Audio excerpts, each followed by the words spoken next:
Anthony Hartwig here with Coach Walters. Girard gets the win over Lakeview. Co-88 champs tonight. Coach, just talk to us about how that feels in your last year here at Girard. You know, I told the girls before the game that all we had to do, we set ourselves up for a piece of the conference, and all we had to do was come out and go to work. I knew that they could play that well if they just cleaned up their game. I told them nobody can stop them. They're the worst enemy, and as long as we play clean, which we did tonight, you know, we can dominate.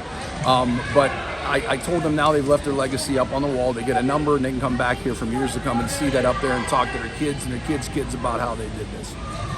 Now, coming into this game, one of the quote-unquote advantages Lakeview might have had, on paper at least, was the net defense. But tonight, it seemed like your net defense was just a little bit more sharp when it comes to Peaton and Perry and even Bailey getting up there with blocks.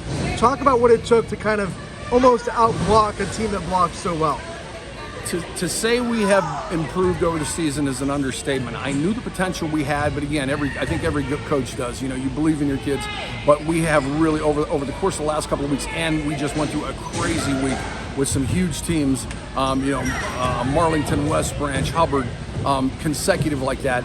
Did nothing but feed the fuel for us to be able to play at this level.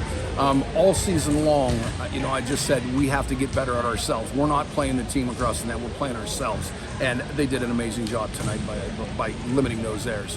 I want to talk about the fourth set because you come off of a set where you guys really played extremely well, 125-14. You had to know in the back of your head that Lakeview wasn't going to go down without a fight. What did it take to kind of not get too big-headed after the third set and come out and make the plays down the stretch in the fourth? You know, it's funny, in the timeout, I always use, a lot of times when you have an easy set, I always go hard at the kids to explain to them, look, this team is not going to go away. And I opted just to, you know, stay on the positive with this. But after I was done talking, Bailey had spoke up and said, look, these guys aren't going to go away. They are going to be strong. We have to fight them. And they did. And it was just great for her to hear her say that, because I had left it out on purpose, but she came through for me. And, you know, the kids responded. We played well. And, you know, we were down a few points there, and we came back and produced a win. Last time you guys played, you told me the young players weren't ready for that moment. Talk about your freshmen and the new players on the team that were new to the varsity level and how they stepped up so big tonight.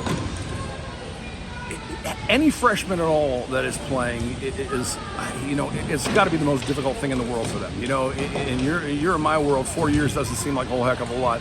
But when you're in high school, you know, you're looking at these kids like they're ancient, and you're playing with kids that are 4 years older than you, and you're coming into a system where you just got done playing junior high volleyball, and to see the atmosphere that these guys played in, you know, with you guys, Rice and here, and all the fans, it's huge. So to get these kids to produce, and both of them, Fiona and Chloe, both had amazing games today. Fiona from the line and Chloe from setting.